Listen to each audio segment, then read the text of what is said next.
The Call of Cthulhu by H.P. Lovecraft. Part 1. The Horror in Clay. The most merciful thing in the world, I think, is the inability of the human mind to correlate all its contents. We live on a placid island of ignorance in the midst of black seas of infinity, and it was not meant that we should voyage far.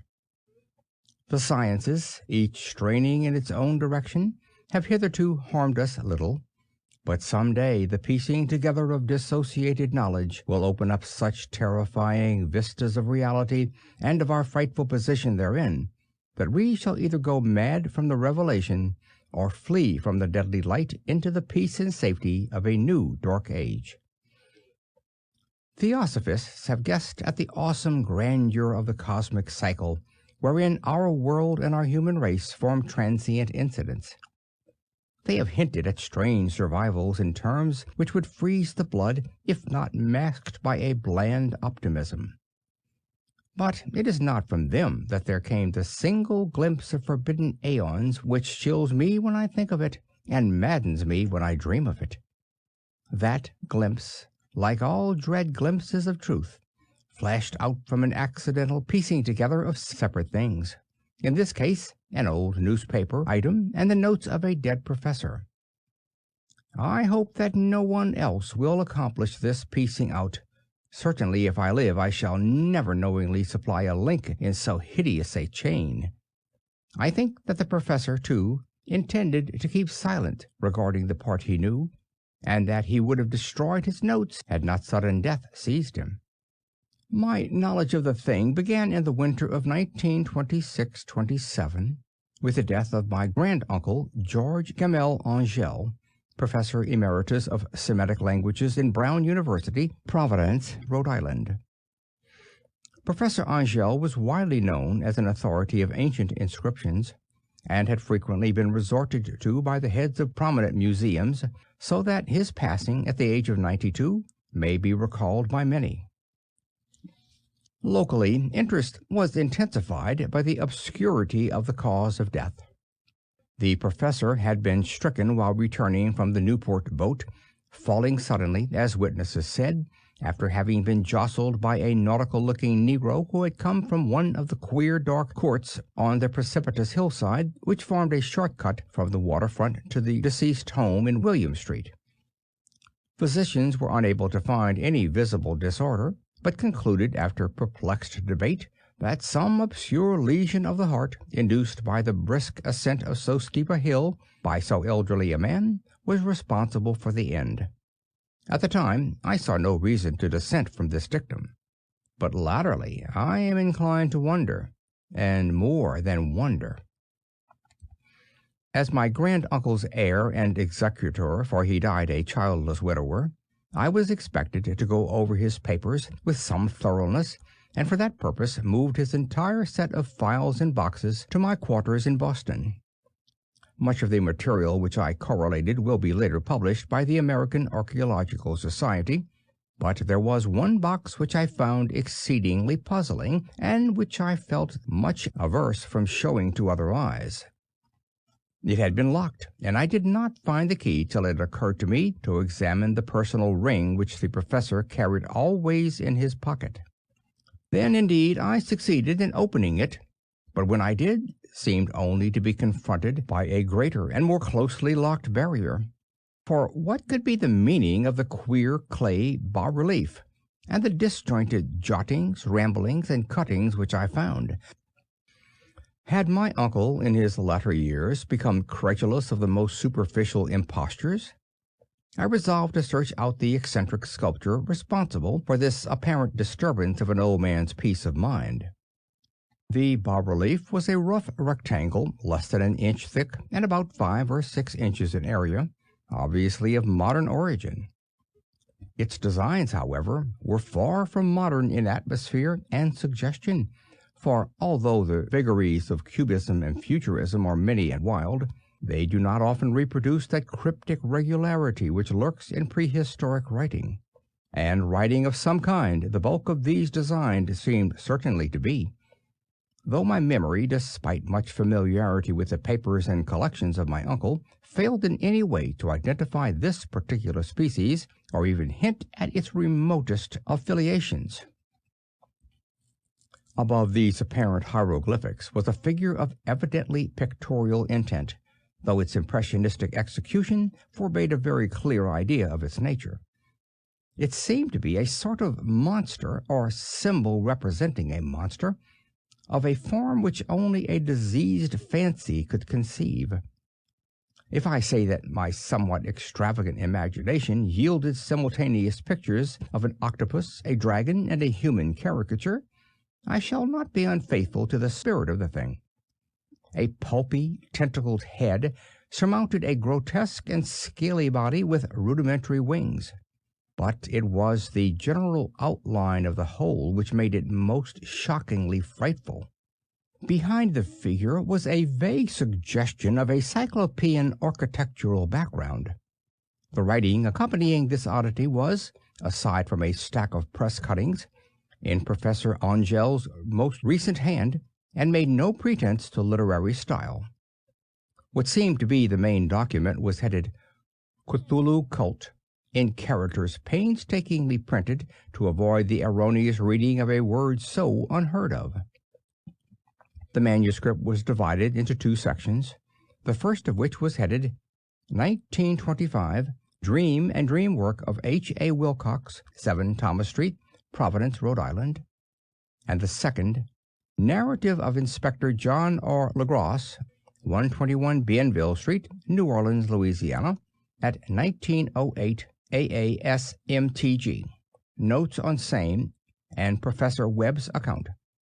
The other manuscript papers were all brief notes, some of them accounts of the queer dreams of different persons, some of them citations from theosophical books and magazines, notably W. Scott Eliot's Atlantis and the Lost Lemuria, and the rest comments on long-surviving secret societies and hidden cults, with references to passages in such mythological and anthropological source books as Fraser's Golden Bough and Miss Murray's Witch Cult in Western Europe.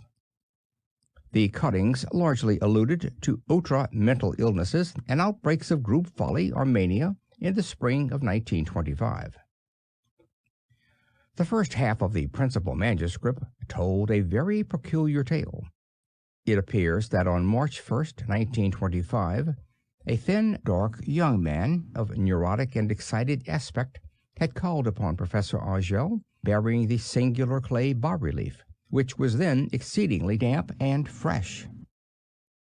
His card bore the name of Henry Anthony Wilcox, and my uncle had recognized him as the youngest son of an excellent family slightly known to him, who had latterly been studying sculpture at the Rhode Island School of Design and living alone at the Fleur-de-Lis building near that institution. Wilcox was a precocious youth of known genius but great eccentricity, and had from childhood excited attention through the strange stories and odd dreams he was in the habit of relating. He called himself psychically hypersensitive, but the staid folks of the ancient commercial city dismissed him as merely queer.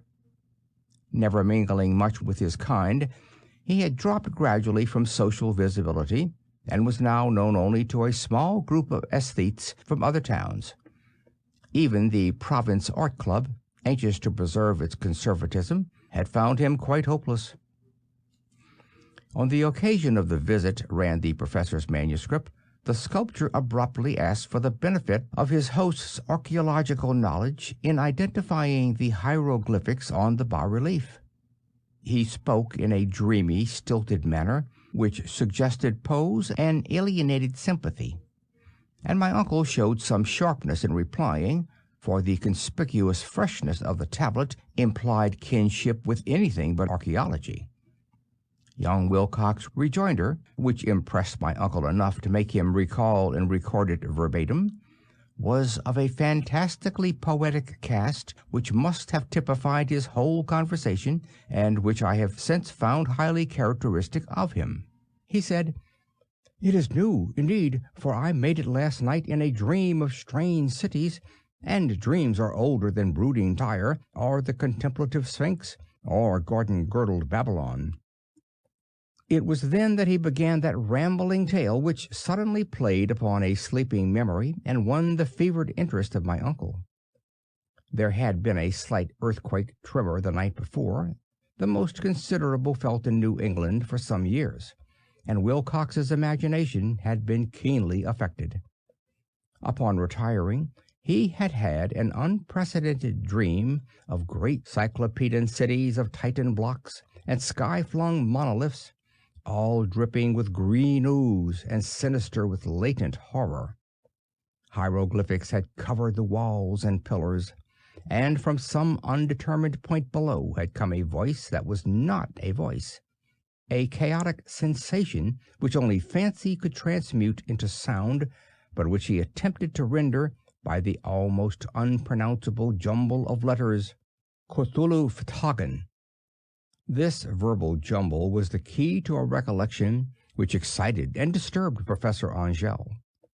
He questioned the sculpture with scientific minuteness, and studied with almost frantic intensity the bas-relief on which the youth had found himself working, chilled and clad only in his night-clothes, when waking had stolen bewilderingly over him. My uncle blamed his old age, Wilcox afterward said, for his slowness in recognizing both hieroglyphics and pictorial design. Many of his questions seemed highly out of place to his visitor, especially those which tried to connect the latter with strange cults or societies, and Wilcox could not understand the repeated promise of silence which he was offered in exchange for an admission of membership in some widespread mystical or paganly religious body.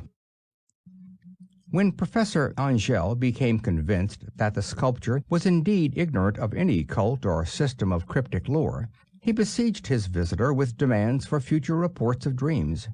This bore regular fruit, for after the first interview, the manuscript records daily calls of the young man, during which he related startling fragments of nocturnal imagery, whose burden was always some terrible cyclopean vista of dark and dripping stone, with a subterranean voice or intelligence shouting monotonously in enigmatic sense impacts, uninscribable save as gibberish.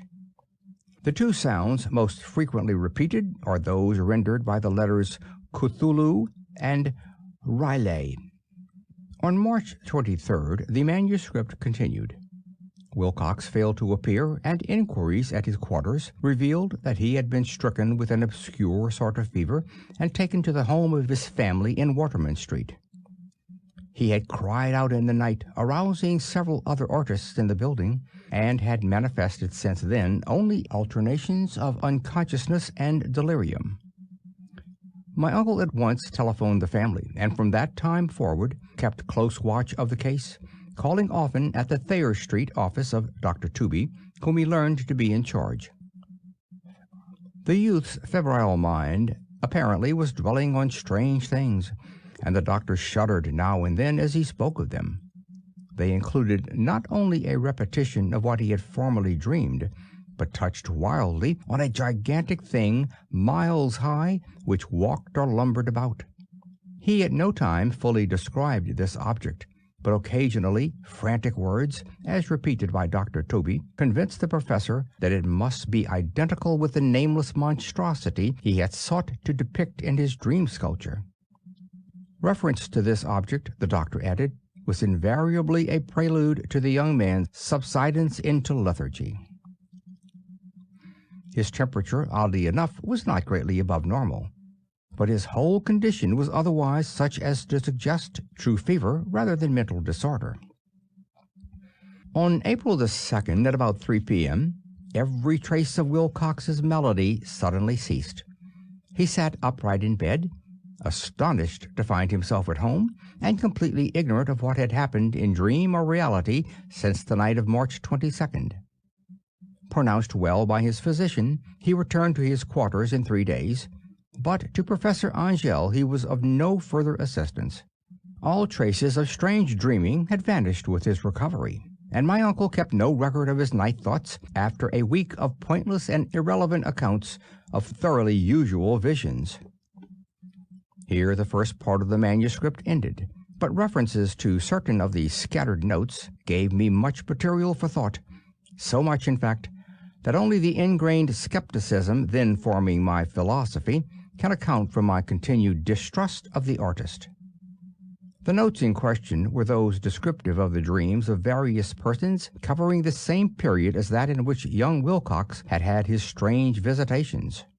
My uncle, it seems, had quickly instituted a prodigiously far-flung body of inquiries amongst nearly all the friends whom he could question without impertinence, asking for nightly reports of their dreams, and the dates of any notable visions for some time past.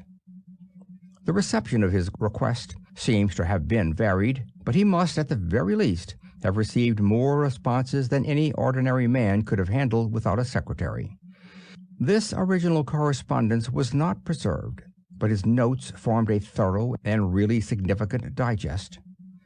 Average people in society and business, New England's traditional salt of the earth, gave an almost completely negative result, though scattered cases of uneasy but formless nocturnal impressions appear here and there, always between March 23rd and April 2nd, the period of young Wilcox's delirium. Scientific men were little more affected, though 4 cases of vague description suggest fugitive glimpses of strange landscapes, and in one case there is mentioned a dread of something abnormal.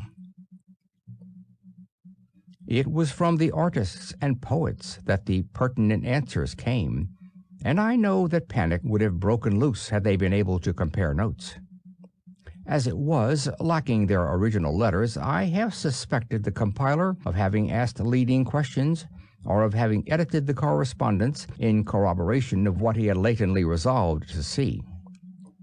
That is why I continue to feel that Wilcox, somehow cognizant of the old data which my uncle had possessed, had been imposing on the veteran scientist. These responses from aesthetes told a disturbing tale. From February 28th to April 2nd, a large proportion of them had dreamed very bizarre things, the intensity of the dreams being immeasurably the stronger during the period of the sculptor's delirium.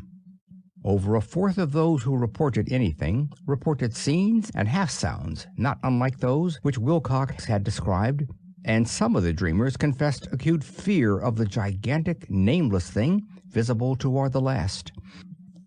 One case, which the note describes with emphasis, was very sad. The subject, a widely known architect with leanings toward theosophy and occultism, went violently insane on the date of young Wilcox's seizure, and expired several months later after incessant screamings to be saved from some escaped denizen of hell. Had my uncle referred to these cases by name instead of merely by number, I should have attempted some corroboration and personal investigation, but as it was, I succeeded in tracing down only a few. All of these, however, bore out the notes in full. I have often wondered if all the objects of the professor's questioning felt as puzzled as did this fraction. It is well that no explanation shall ever reach them. The press cuttings, as I have intimated, touched on cases of panic and eccentricity during the given period. Professor Angell must have employed a cutting bureau, for the number of extracts was tremendous, and the sources scattered throughout the globe. Here was a nocturnal suicide in London, where a lone sleeper had leaped from a window after a shocking cry. Here, likewise, a rambling letter to the editor of a paper in South America, where a frantic deduces a dire future from visions he has seen. A dispatch from California describes a theosophist colony as donning white robes en masse for some glorious fulfillment which never arrives, whilst items from India speak guardedly of serious native unrest toward the end of March. Voodoo orgies multiply in Haiti, and African outposts report ominous mutterings. American officers in the Philippines find certain tribes bothersome about this time, and New York policemen are mobbed by hysterical Levantines on the night of March 22nd, 23rd. The west of Ireland, too, is full of wild rumor and legendary, and a fantastic painter named Ordois Bonat hangs a blasphemous dream landscape in the Paris Spring Salon of 1826. And so numerous are the recorded troubles in insane asylums that only a miracle can have stopped the medical fraternity from noting strange parallelisms and drawing mystified conclusions. A weird bunch of cuttings, all told, and I can at this date scarcely envisage the callous rationalism with which I set them aside. But I was then convinced that young Wilcox had known of the older matters mentioned by the professor. End of Part 1.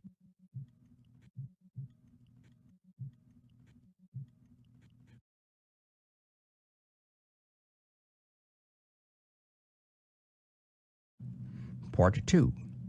The Tale of Inspector Legras. The older matters which had made the sculptor's dream and bas-relief so significant to my uncle formed the subject of the second half of his long manuscript. Once before, it appears, Professor Angell had seen the hellish outlines of the nameless monstrosity, puzzled over the unknown hieroglyphics, and heard the ominous syllables which can be rendered only as Cthulhu, and all this in so stirring and horrible a connection that it is small wonder he pursued young Wilcox with queries and demands for data. The earlier experience had come in 1908, 17 years before, when American Archaeological Society held its annual meeting in St. Louis. Professor Angell, as befitted one of his authority and attainments, had had a prominent part in all the deliberations, and was one of the first to be approached by the several outsiders who took advantage of the convocation to offer questions for correct answering and problems for expert solution. The chief of these outsiders, and in a short time the focus of interest for the entire meeting, was a commonplace-looking middle-aged man who had traveled all the way from New Orleans for certain special information unobtainable from any local source. His name was John Raymond Legras, and he was by profession an inspector of police. With him he bore the subject of his visit, a grotesque, repulsive, and apparently very ancient stone statuette, whose origin he was at a loss to determine. It must not be fancied that Inspector Legras had the least interest in archaeology. On the contrary, his wish for enlightenment was prompted by purely professional considerations.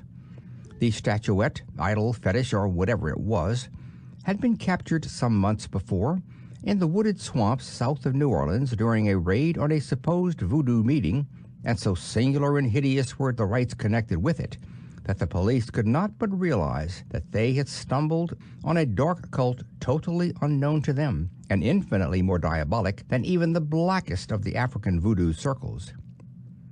Of its origin, apart from the erratic and unbelievable tales extorted from the captured members, absolutely nothing was to be discovered. Hence the anxiety of the police for any antiquarian lore which might help them to place the frightful symbol, and through it track down the cult to its fountainhead. Inspector Legras was scarcely prepared for the sensation which his offering created. One sight of the thing had been enough to throw the assembled men of science into a state of tense excitement, and they lost no time in crowding around him to gaze at the diminutive figure, whose utter strangeness and air of genuinely abysmal antiquity hinted so potently at unopened and archaic vistas. No recognized school of sculpture had animated this terrible object, yet centuries and even thousands of years seemed recorded in its dim and greenish surface of unplaceable stone. The figure, which was finally passed slowly from man to man for close and careful study, was between 7 and 8 inches in height, and of exquisitely artistic workmanship. It represented a monster of vaguely anthropoid outline, but with an octopus-like head, whose face was a mass of feelers, a scaly, rubbery-looking body, prodigious claws on hind and forefeet, and long, narrow wings behind. This thing, which seemed instinct with a fearsome and unnatural malignancy, was of a somewhat bloated corpulence, and squatted evilly on a rectangular block or pedestal covered with undecipherable characters. The tips of the wings touched the back edge of the block. The seat occupied the center, whilst the long curved claws of the doubled-up, crouching hind legs gripped the front edge and extended a quarter of the way down toward the bottom of the pedestal. The cephalopod head was bent forward, so that the ends of the facial feelers brushed the backs of huge forepaws which clasped the croucher's elevated knees. The aspect of the whole was abnormally lifelike, and the more subtly fearful, because its source was so totally unknown. Its vast, awesome, and incalculable age was unmistakable, yet not one link did it show with any known type of art belonging to civilization's youth, or indeed to any other time. Totally separate and apart, its very material was a mystery, for the soapy greenish-black stone, with its golden or iridescent flecks and striations, resembled nothing familiar to geology or mineralogy. The characters along the base were equally baffling, and no member present, despite the representation of half the world's expert learning in this field, could form the least notion of even their remotest linguistic kinship. They, like the subject and material, belonged to something horribly remote and distinct from mankind as we know it, something frightfully suggestive of old and unhallowed cycles of life in which our world and our conceptions have no part. And yet, as the members severally shook their heads and confessed defeat at the inspector's problem, there was one man in that gathering who suspected a touch of bizarre familiarity in the monstrous shape and writing, and who presently told with some diffidence of the odd trifle he knew. This person was the late William Channing Webb, professor of anthropology in Princeton University, and an explorer of no slight note. Professor Webb had been engaged 48 years before in a tour of Greenland and Iceland in search of some runic inscriptions which he failed to unearth, and, whilst high up on the west Greenland coast, had encountered a singular tribe or cult of degenerate Eskimo whose religion, a curious form of devil worship, chilled him with its deliberate bloodthirstiness and repulsiveness. It was a faith of which other Eskimo knew little, and which they mentioned only with shudders, saying it had come down from horribly ancient eons before ever the world was made. Besides nameless rites and human sacrifices, there were certain queer, hereditary rituals addressed to a supreme elder devil or Homasuk, and of this Professor Webb had taken a careful phonetic copy from an aged Angakok or wizard priest, expressing the sounds in Roman letters as best he knew how. But just now of prime significance was the fetish which this cult had cherished, and around which they danced when the aurora leaped high over the ice cliffs. It was, the professor stated, a very crude bas-relief of stone, comprising a hideous picture and some cryptic writing, and so far as he could tell, it was a rough parallel in all essential features of the bestial thing now lying before the meeting. This data, received with suspense and astonishment by the assembled members, proved doubly exciting to Inspector Legrasse, and he began at once to ply his informant with questions. Having noted and copied an oral ritual among the swamp cult worshippers his men had arrested, he besought the professor to remember as best he might the syllables taken down amongst the diabolist Eskimo. There then followed an exhaustive comparison of details, and a moment of really awed silence when both detective and scientist agreed on the virtual identity of the phrase common to the two hellish rituals so many worlds of distance apart. What, in substance, both the Eskimo wizards and the Louisiana swamp priest had chanted to their kindred idols was something very like this, the word divisions being guessed at from traditional breaks in the phrase as chanted aloud. Fonguli magol nafa Cthulhu reyen wagal nafatagan. Legrasse had one point in advance of Professor Webb, for several among his mongrel prisoners had repeated to him what older celebrants had told them the words meant. This text as given ran something like this. In his house at Ruya, dead Cthulhu waits dreaming. And now, in response to a general demand, Inspector Legrasse related as fully as possible his experience with the swamp worshippers, telling a story to which I could see my uncle attached profound significance. It savored of the wildest dreams of myth-maker and theosophist, and disclosed an astonishing degree of cosmic imagination among such half-caste and pariahs as might be least expected to possess it. On November 1st, 1907, there had come to New Orleans police a frantic summons from the swamp and lagoon country to the south. The squatters there, mostly primitive but good-natured descendants of Lafitte's men, were in the grip of stark terror from an unknown thing which had stolen upon them in the night. It was voodoo, apparently, but voodoo of a more terrible sort than they had ever known, and some of their women and children had disappeared since the malevolent tom-tom had begun its incessant beating far within the black-haunted woods where no dweller ventured. There were insane shouts and harrowing screams, soul-chilling chants and dancing devil flames, and, the frightened messenger added, the people could stand it no more. So a body of 20 police, filling 2 carriages and an automobile, had set out in the late afternoon with the shivering squatter as a guide.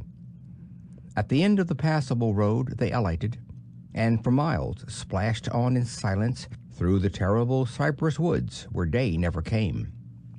Ugly roots and malignant hanging nooses of Spanish moss beset them, and now and then a pile of dank stones or fragment of a rotting wall intensified, by its hint of morbid habitation, a depression which every malformed tree and every fungus islet combined to create. At length the squatter settlement, a miserable huddle of huts, hove in sight, and hysterical dwellers ran out to cluster around the group of bobbing lanterns. The muffled beat of tom-toms was now faintly audible far, far ahead, and a curdling shriek came at infrequent intervals when the wind shifted. A reddish glare, too, seemed to filter through the pale undergrowth beyond endless avenues of forest night. Reluctant even to be left alone again, each one of the cowed squatters refused point-blank to advance another inch toward the scene of unholy worship. So Inspector Legrasse and his 19 colleagues plunged on unguided into black arcades of horror that none of them had ever trod before. The region now entered by the police was one of traditionally evil repute, substantially unknown and untraversed by white men. There were legends of a hidden lake, unglimpsed by mortal sight, in which dwelt a huge, formless, white, polypolous thing with luminous eyes, and squatters whispered that bat-winged devils flew up out of the caverns in inner earth to worship it at midnight. They said it had been there before D'Iberville, before La Salle, before the Indians, and before even the wholesome beasts and birds of the woods. It was nightmare itself, and to see it was to die. But it made men dream, and so they knew enough to keep away. The present voodoo orgy was indeed on the merest fringe of this abhorred area, but that location was bad enough.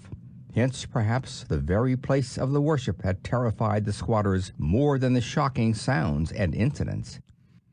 Only poetry or madness could do justice to the noises heard by Legrasse's men as they plowed on through the black morass toward the red glare and the muffled tom-toms. There were vocal qualities peculiar to men and vocal qualities peculiar to beasts, and it is terrible to hear the one when the source should yield the other. Animal fury and orgiastic license here whipped themselves to demoniac heights by howls and squawking ecstasies that tore and reverberated through those nighted woods like pestilential tempests from the gulfs of hell. Now and then the less organized ululation would cease, and from what seemed a well-drilled chorus of hoarse voices would rise in sing-song chant that hideous phrase or ritual, Fanguli magol na fa, Cthulhu, riyen wagal na fatagan.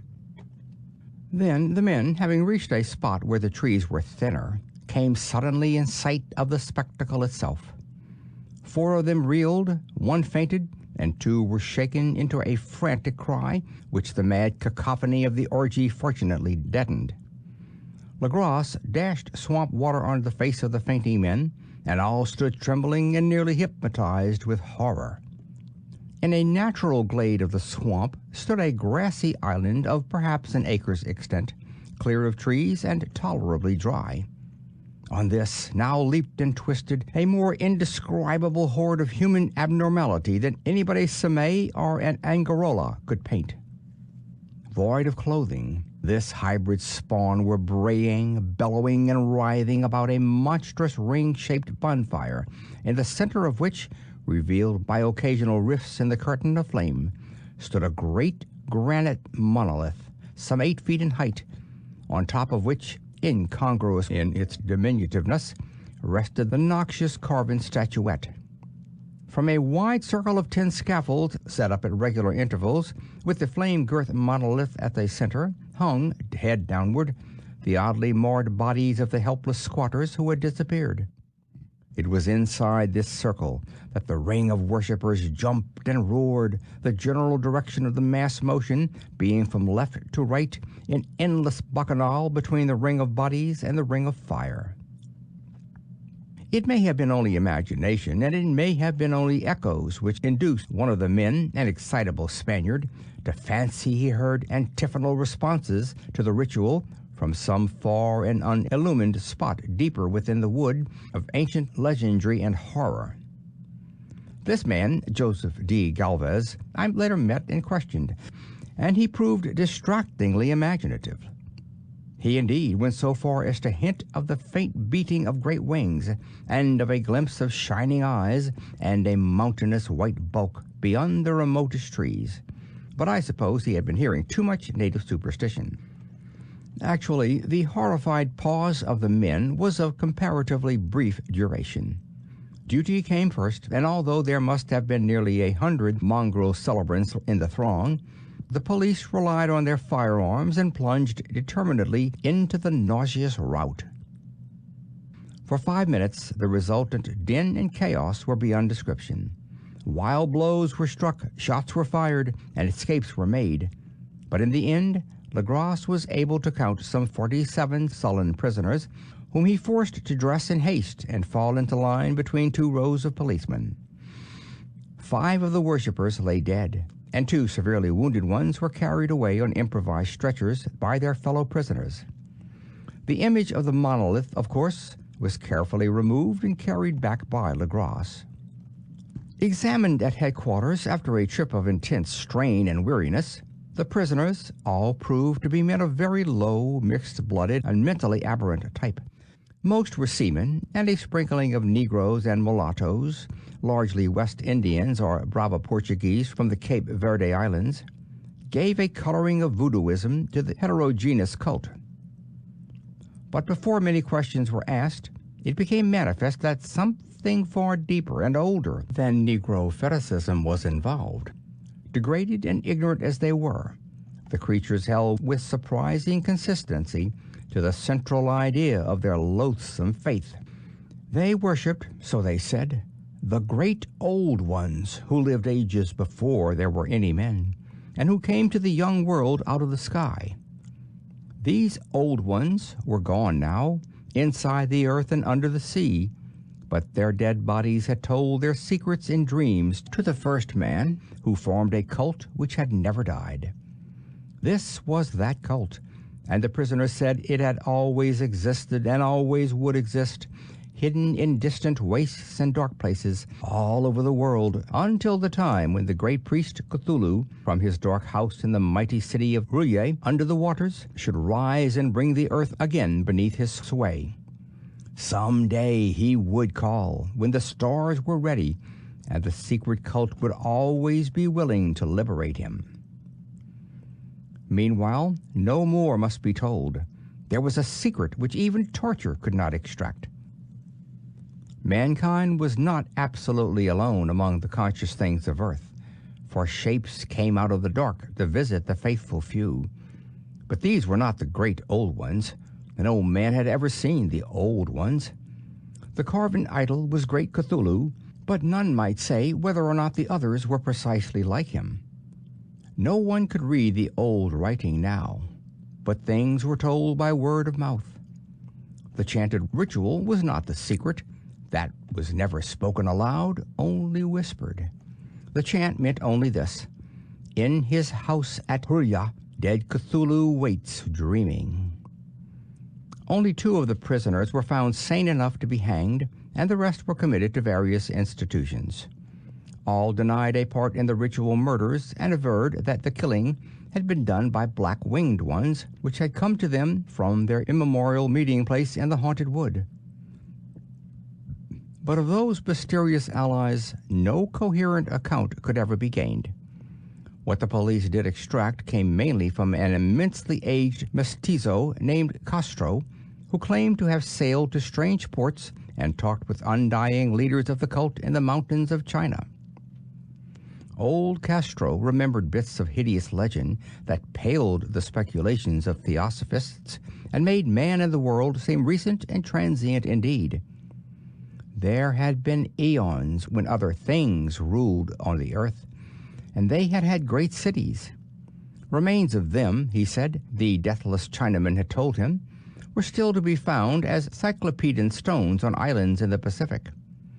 They all died vast epochs of time before men came, but there were arts which could revive them when the stars had come round again to the right positions in the cycle of eternity. They had indeed come themselves from the stars and brought their images with them. These great old ones, Castro continued, were not composed altogether of flesh and blood. They had shape, for did not this star-fashioned image prove it? But that shape was not made of matter. When the stars were right, they could plunge from world to world through the sky, but when the stars were wrong, they could not live. But although they no longer lived, they would never really die.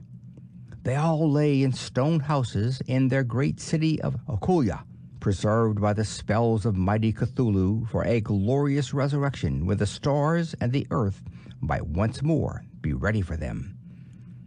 But at that time, some force from outside must serve to liberate their bodies.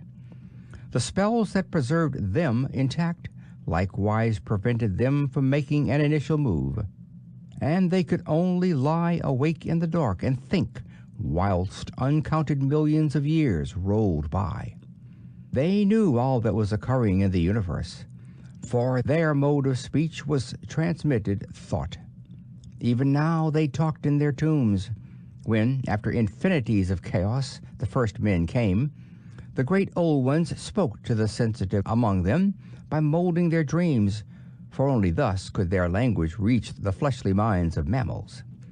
Then, whispered Castro, those first men formed the cult around small idols which the Great One showed them, idols brought in dim eras from dark stars. That cult would never die till the stars came right again, and the secret priests would take great Cthulhu from his tomb to revive his subjects and resume his rule of earth. The time would be easy to know, for then mankind would have become as the great old ones, free and wild and beyond good and evil, with laws and morals thrown aside, and all men shouting and killing and reveling in joy. Then the liberated old ones would teach them new ways to shout and kill and revel and enjoy themselves, and all the earth would flame with a holocaust of ecstasy and freedom. Meanwhile, the cult, by appropriate rites, must keep alive the memory of those ancient ways and shadow forth the prophecy of their return. In the elder time, chosen men had talked with the entombed old ones in dreams, but then something had happened. The great stone city, Ruya, with its monoliths and sepulchres, had sunk beneath the waves, and the deep waters, full of the one primal mystery through which not even thought can pass, had cut off the spectral intercourse. But memory never died, and high priests said that the city would rise again when the stars were right. Then came out of the earth the black spirits of earth, moldy and shadowy, and full of dim rumors picked up in caverns beneath forgotten sea bottoms. But of them old Castro dared not speak much. He cut himself off hurriedly, and no amount of persuasion or subtlety could elicit more in this direction. The size of the old ones, too, he curiously declined to mention. Of the cult, he said that he thought the center lay amid the pathless deserts of Arabia, where Irem, the city of pillars, dreams hidden and untouched. It was not allied to the European witch cult, and was virtually unknown beyond its members. No book had ever really hinted of it, though the deathless Chinaman said that there were double meanings in the Necronomicon of the mad Arab Abdul al-Hazared, which the initiated might read as they chose, especially the much-discussed couplet, "That is not dead which can eternal lie, and with strange eons even death may die." Legrasse, deeply impressed and not a little bewildered, had inquired in vain concerning the historic affiliations of the cult. Castro apparently had told the truth when he said that it was wholly secret.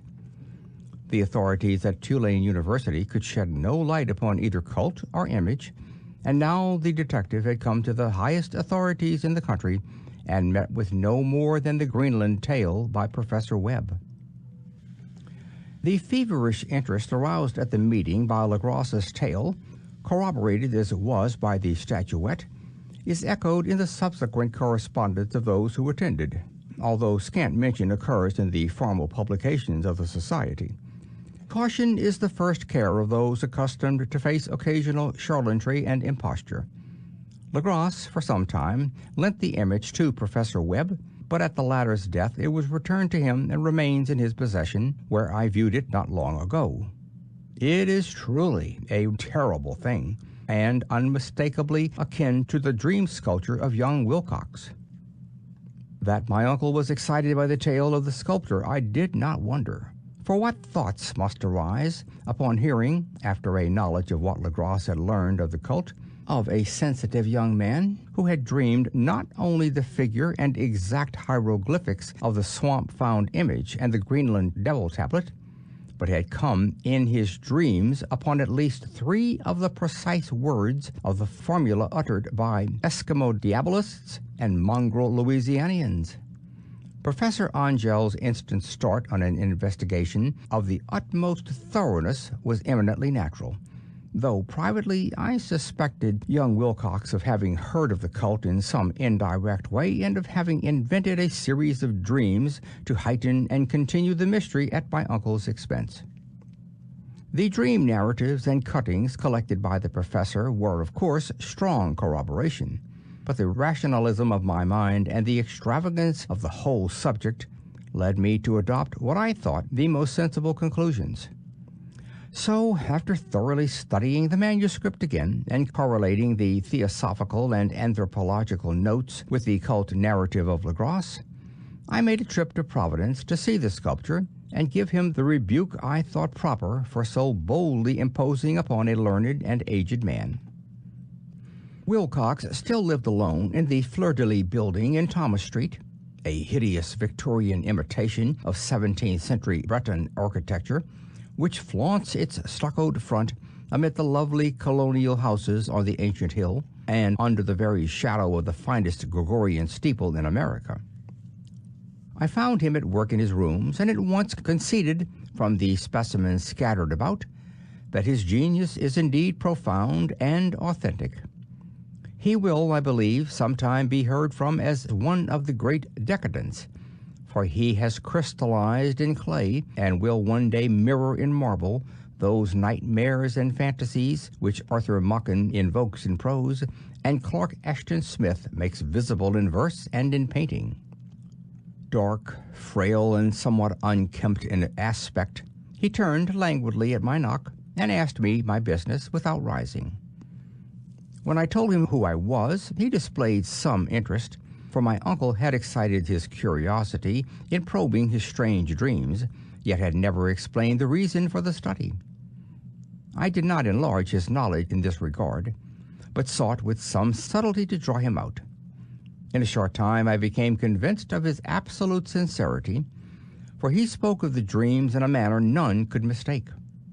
They and their subconscious residuum had influenced his art profoundly, and he showed me a morbid statue whose contours almost made me shake with the potency of its black suggestion. He could not recall having seen the original of this thing except in his own dream bas-relief, but the outlines had formed themselves insensibly under his hands. It was, no doubt, the giant shape he had raved of in delirium. That he really knew nothing of the hidden cult save from what my uncle's relentless catechism had let fall, he soon made clear, and again I strove to think of some way in which he could possibly have received the weird impressions. He talked of his dreams in a strangely poetic fashion, making me see with terrible vividness the damp cyclopean city of slimy green stone, whose geometry, he oddly said, was all wrong, and hear with frightened expectancy the ceaseless half-mental calling from underground, "Cthulhu Fatagan! Cthulhu Fatagan!" These words had formed part of that dread ritual which told of dead Cthulhu's dream vigil in his stone vault at Rudya, and I felt deeply moved despite my rational beliefs. Wilcox, I was sure, had heard of the cult in some casual way, and had soon forgotten it amid the mass of his equally weird reading and imagining. Later, by virtue of its sheer impressiveness, it had found subconscious expression in dreams, in the bas-relief, and in the terrible statue I now beheld, so that his imposture upon my uncle had been a very innocent one. The youth was of a type, at once slightly affected and slightly ill-mannered, which I could never like, but I was willing enough now to admit both his genius and his honesty. I took leave of him amicably, and wish him all the success his talent promises. The matter of the cult still remained to fascinate me, and at times I had visions of personal fame from researches into its origin and connections. I visited New Orleans, talked with Legras and others of that old-time raiding party, saw the frightful image, and even questioned such of the mongrel prisoners as still survived. Old Castro, unfortunately, had been dead for some years. What I now heard so graphically at first hand, though it was really no more than a detailed confirmation of what my uncle had written, excited me afresh, for I felt sure that I was on the track of a very real, very secret, and very ancient religion, whose discovery would make me an anthropologist of note. My attitude was still one of absolute materialism, as I wish it still were, and I discounted with almost inexplicable perversity the coincidence of the dream note and odd cuttings collected by Professor Angell. One thing I began to suspect, and which I now fear I know, is that my uncle's death was far from natural. He fell on a narrow hill street leading up from an ancient waterfront swarming with foreign mongrels after a careless push from a Negro sailor. I did not forget the mixed blood and marine pursuits of the cult members in Louisiana, and would not be surprised to learn of secret methods and poison needles as ruthless and as anciently known as the cryptic rites and beliefs. Legras and his men, it is true, have been let alone, but in Norway, a certain seaman who saw things is dead. Might not the deeper inquiries of my uncle, after encountering the sculpture's data, have come to sinister ears? I think Professor Angell died because he knew too much, or because he was likely to learn too much. Whether I shall go as he did remains to be seen, for I have learned much now. End of Part 2.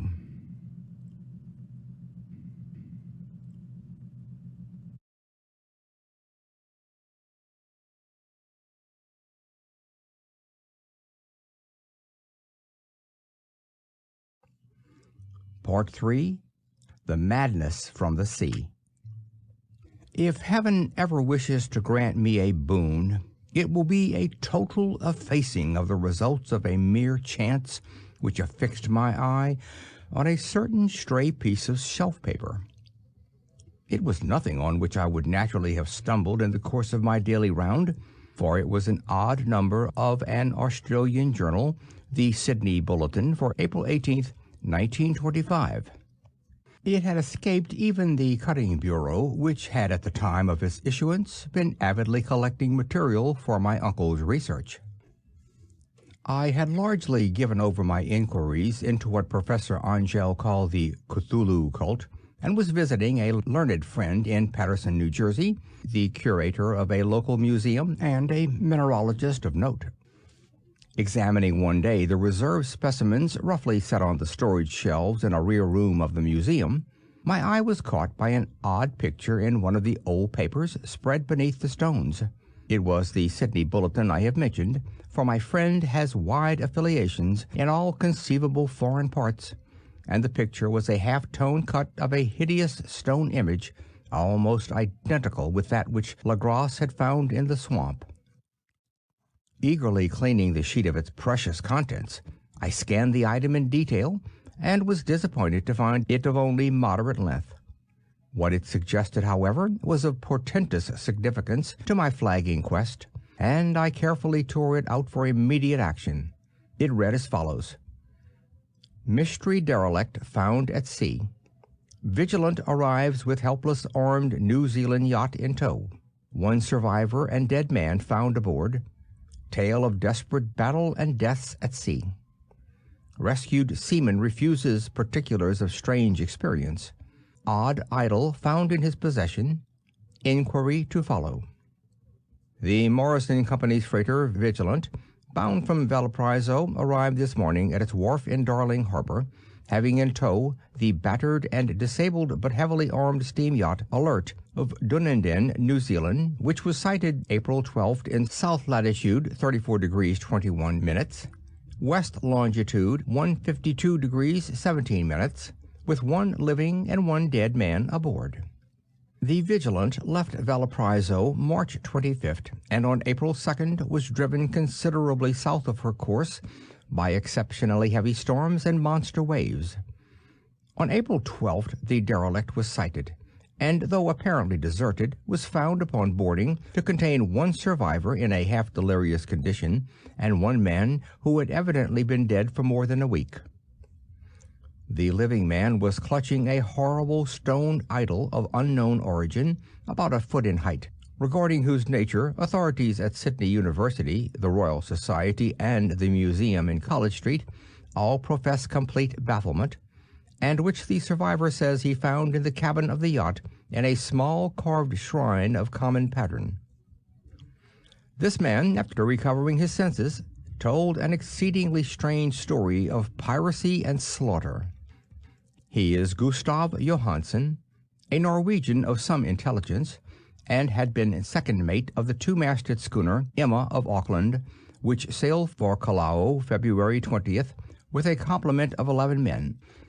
The Emma, he says, was delayed and thrown widely south of her course by the great storm of March 1st, and on March 22nd, in south latitude 49 degrees 51 minutes, west longitude 128 degrees 34 minutes, encountered the Alert, manned by a queer and evil-looking crew of Kanakas and half-castes. Being ordered peremptorily to turn back, Captain Collins refused, whereupon the strange crew began to fire savagely and without warning upon the schooner, with a peculiarly heavy battery of brass cannon forming part of the yacht's equipment. The Emma's men showed fight, says the survivor, and though the schooner began to sink from shots beneath the waterline, they managed to heave alongside their enemy and board her, grappling with the savage crew on the yacht's deck, and being forced to kill them all, the number being slightly superior, because of their particularly abhorrent and desperate, though rather clumsy, mode of fighting.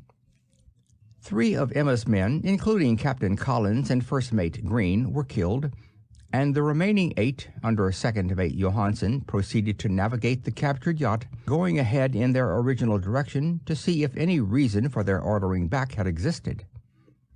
The next day, it appears, they raised and landed on a small island, although none is known to exist in that part of the ocean, and 6 of the men somehow died ashore, though Johansen is queerly reticent about this part of his story, and speaks only of their falling into a rock chasm. Later, it seems, he and one companion boarded the yacht and tried to manage her, but were beaten about by the storm of April 2nd. From that time till his rescue on the 12th, the man remembers little, and he does not even recall when William Bryden, his companion, died. Bryden's death reveals no apparent cause, and was probably due to excitement or exposure. Cable advices from Dunedin report that the Alert was well known there as an island trader, and bore an evil reputation among the waterfront. It was owned by a curious group of half-castes, whose frequent meetings and night trips to the woods attracted no little curiosity, and it had set sail in great haste just after the storm and earth tremors of March 1st. Our Auckland correspondent gives the Emma and her crew an excellent reputation, and Johansen is described as a sober and worthy man. The Admiralty will institute an inquiry on the whole matter beginning tomorrow, at which every effort will be made to induce Johansen to speak more freely than he has done hitherto. This was all, together with the picture of the hellish image. But what a train of ideas it started in my mind! Here were new treasures of data on the Cthulhu cult, and evidence that it had strange interests at sea as well as on land. What motive prompted the hybrid crew to order back the Emma as they sailed about with their hideous idol? What was the unknown island on which 6 of the Emma's crew had died, and about which the mate Johansen was so secretive?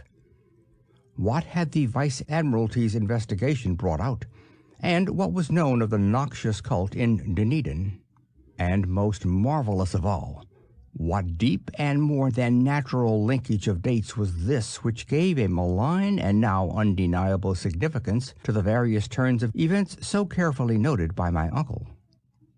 March 1st, our February 28th, according to the international dateline, the earthquake and storm had come. From Dunedin, the Alert and her noisome crew had darted eagerly forth as if imperiously summoned, and on the other side of the earth, poets and artists had begun to dream of a strange, dank cyclopean city, whilst a young sculptor had molded in his sleep the form of the dreaded Cthulhu. March 23rd, the crew of the Emma landed on an unknown island and left 6 men dead, and on that date, the dreams of sensitive men assumed a heightened vividness and darkened with dread of a giant monster's malign pursuit, whilst an architect had gone mad and a sculptor had lapsed suddenly into delirium. And what of this storm of April 2nd, the date on which all dreams of the dark city ceased and Wilcox emerged unharmed from the bondage of strange fever? What of all this, and of those hints of old Castro about the sunken star-born old ones and their coming reign, their faithful cult, and their mastery of dreams? Was I tottering on the brink of cosmic horrors beyond man's power to bear? If so, they must be horrors of the mind alone, for in some way the 2nd of April had put a stop to whatever monstrous menace had begun its siege of mankind's soul. That evening, after a day of hurried cabling and arranging, I bade my host adieu and took a train for San Francisco. In less than a month I was in Dunedin, where, however, I found that little was known of the strange cult members who had lingered in the old sea taverns. Waterfront scum was far too common for special mention, though there was vague talk about one island trip these mongrels had made, during which faint drumming and red flame were noted on the distant hills. In Auckland, I learned that Johansen had returned with yellow hair turned white after a perfunctory and inconclusive questioning at Sydney, and had thereafter sold his cottage in West Street and sailed with his wife to his old home in Oslo. Of his stirring experience he would tell his friends no more than he had told the Admiralty officials, and all they could do was to give me his Oslo address. After that I went to Sydney and talked profitlessly with seamen and members of the Vice Admiralty Court. I saw the Alert, now sold and in commercial use, at Circular Quay in Sydney Cove. but gained nothing from its non-committal bulk. The crouching image, with its cuttlefish head, dragon body and scaly wings, and hieroglyphed pedestal, was preserved in the museum at Hyde Park, and I studied it long and well, finding it a thing of baleful, exquisite workmanship, and with the same utter mystery, terrible antiquity, and unearthly strangeness of material which I had noted in Legras's smaller specimen. Geologists, the curator told me, had found it a monstrous puzzle, for they vowed that the world held no rock like it. Then I thought, with a shudder, of what old Castro had told Legras about the primal great ones. They had come from the stars and had brought their images with them. Shaken with such a mental revolution as I had never before known, I now resolved to visit mate Johansen in Oslo. Sailing for London, I re-embarked at once for the Norwegian capital, and one autumn day landed at the trim wharves in the shadow of Egeberg. Johansen's address, I discovered, lay in the old town of King Harald Hardrada, which kept alive the name of Oslo during all the centuries that the greater city masqueraded as Christiania. I made the brief trip by taxicab and knocked with palpitating heart at the door of a neat and ancient building with plastered front. A sad-faced woman in black answered my summons, and I was stung with disappointment when she told me in halting English that Gustav Johansen was no more. He had not long survived his return, said his wife, for the doings at sea in 1925 had broken him. He had told her no more than he had told the public, but had left a long manuscript of technical matters, as he said, written in English, evidently in order to safeguard her from the peril of casual pursuit. During a walk through a narrow lane near the Gothenburg dock, a bundle of papers falling from an attic window had knocked him down. 2 Lascar sailors at once helped him to his feet, but before the ambulance could reach him, he was dead. Physicians found no adequate cause for the end, and laid it to heart trouble and a weakened constitution. I now felt gnawing at my vitals that dark terror which will never leave me till I, too, am at rest, accidentally or otherwise. Persuading the widow that my connection with her husband's technical matters was sufficient to entitle me to his manuscript, I bore the document away and began to read it on the London boat. It was a simple, rambling thing, a native sailor's effort at post facto diary, and strove to recall day by day that last awful voyage. I cannot attempt to transcribe it verbatim in all its cloudiness and redundance, but I will tell its gist, enough to show why the sound of the water against the vessel's sides became so unendurable to me that I stopped my ears with cotton. Johansen, thank God, did not know quite all, even though he saw the city and the thing, but I shall never sleep calmly again when I think of the horrors that lurk ceaselessly behind life in time and space, and of those unhallowed blasphemies from elder stars which dream beneath the sea, known and favored by a nightmare cult, ready and eager to loose them on the world whenever another earthquake shall heave their monstrous stone city again to the sun and air. Johansen's voyage had begun just as he told it to the Vice Admiralty. The Emma, in ballast, had cleared Auckland on February 20th, and had felt the full force of that earthquake-born tempest which must have heaved up from the sea bottom the horrors that filled men's dreams. Once more under control, the ship was making good progress when held up by the Alert on March 22nd, and I could feel the mate's regret as he wrote of her bombardment and sinking. Of the swarthy cult fiends on the Alert he speaks with significant horror. There was some peculiarly abominable quality about them, which made their destruction seem almost a duty, and Johansen shows ingenious wonder at the charge of ruthlessness brought against his party during the proceedings of the Court of Inquiry. Then, driven ahead by curiosity in their captured yacht under Johansen's command, the men sight a great stone pillar sticking out of the sea, and in south latitude 47 minutes 9 degrees, west longitude 126 minutes 43 degrees, come upon a coastline of mingled mud, ooze, and weedy cyclopean masonry, which can be nothing less than the tangible substance of Earth's supreme terror, the nightmare corpse city of Rouillé, that was built in measureless eons behind history by the vast, loathsome shapes that seeped down from the dark stars. There lay great Cthulhu and his hordes, hidden in green, slimy vaults, and sending out at last, after cycles incalculable, the thoughts that spread fear to the dreams of the sensitive and called imperiously to the faithful to come on a pilgrimage of liberation and restoration. All this Johansen did not suspect, but God knows he soon saw enough.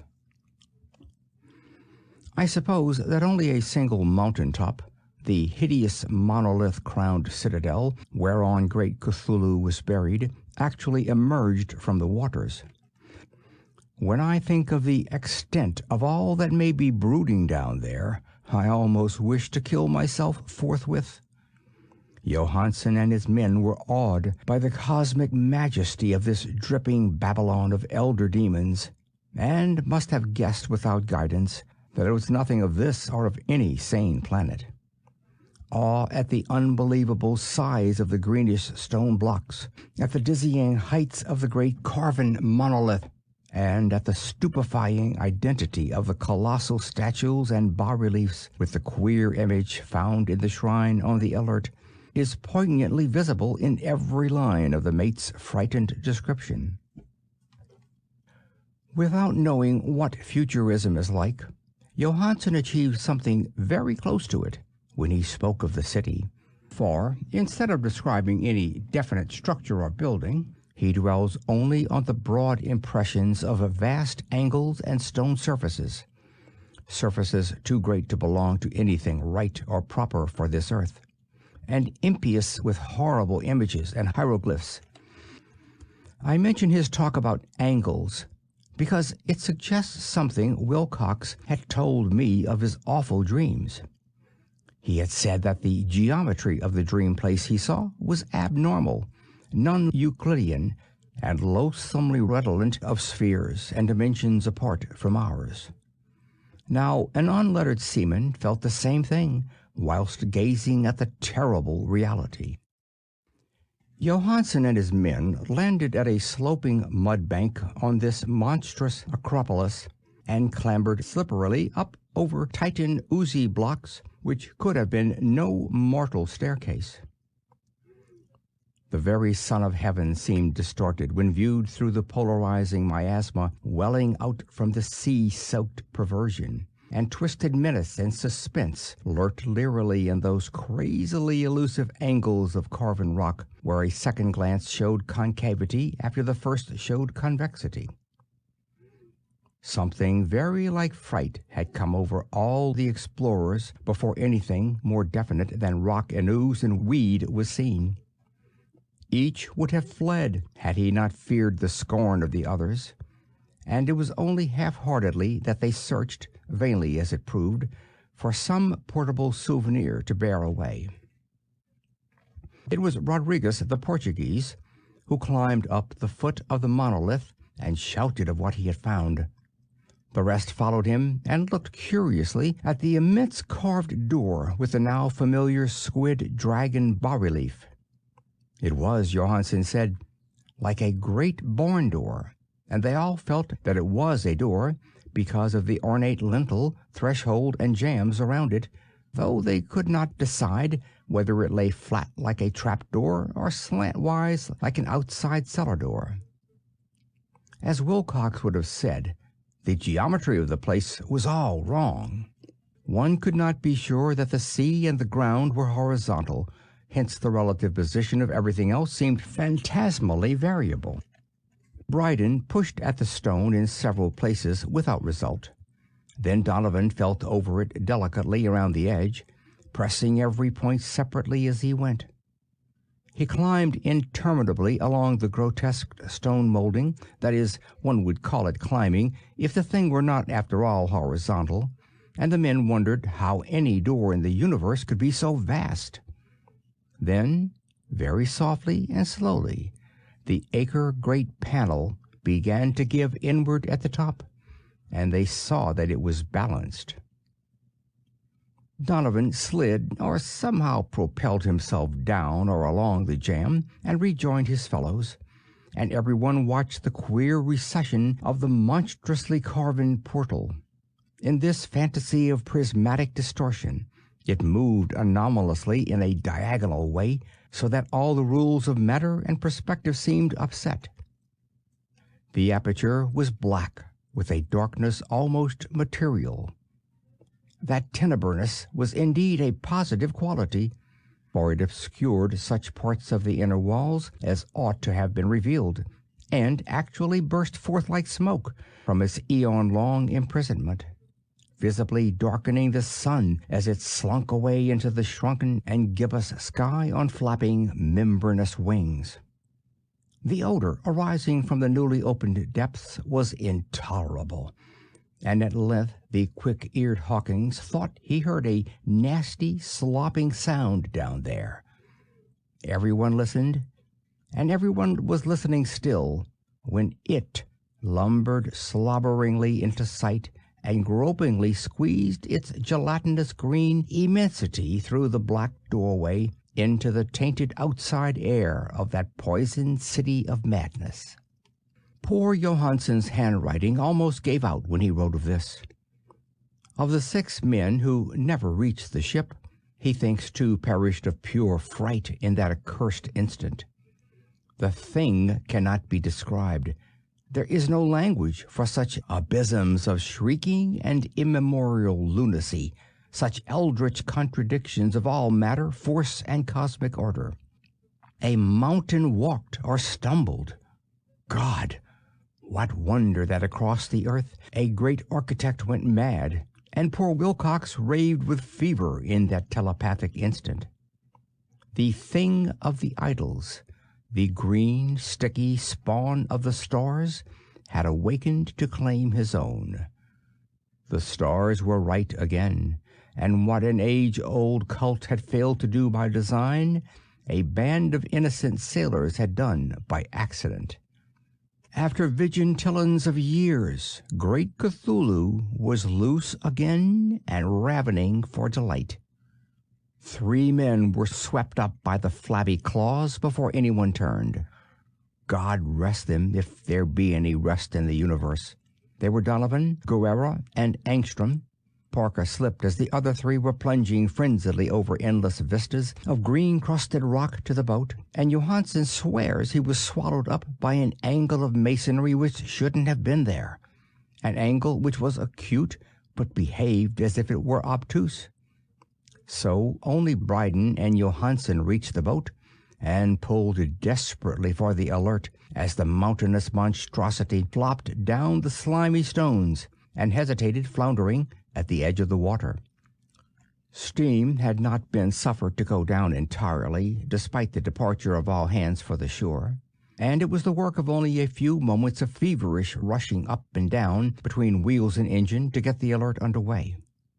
Slowly, amid the distorted horrors of that indescribable scene, she began to churn the lethal waters, whilst on the masonry of that charnel shore that was not of earth, the Titan thing from the stars slavered and gibbered like Polypheme cursing the fleeing ship of Odysseus.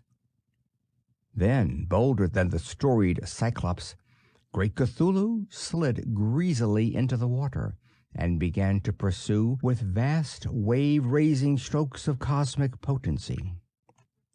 Bryden looked back and went mad, laughing shrilly as he kept on laughing at intervals, till death found him one night in the cabin whilst Johansen was wandering deliriously. But Johansen had not given out yet. Knowing that the thing could surely overtake the Alert until steam were fully up, he resolved on a desperate chance, and setting the engine for full speed, ran lightning-like on deck and reversed the wheel. There was a mighty eddying and foaming in the noisome brine, and as the steam mounted higher and higher, the brave Norwegian drove his vessel head-on against the pursuing jelly, which rose above the unclean froth like the stern of a demon galleon. The awful squid head, with writhing feelers, came nearly up to the bowsprit of the sturdy yacht, but Johansen drove on relentlessly.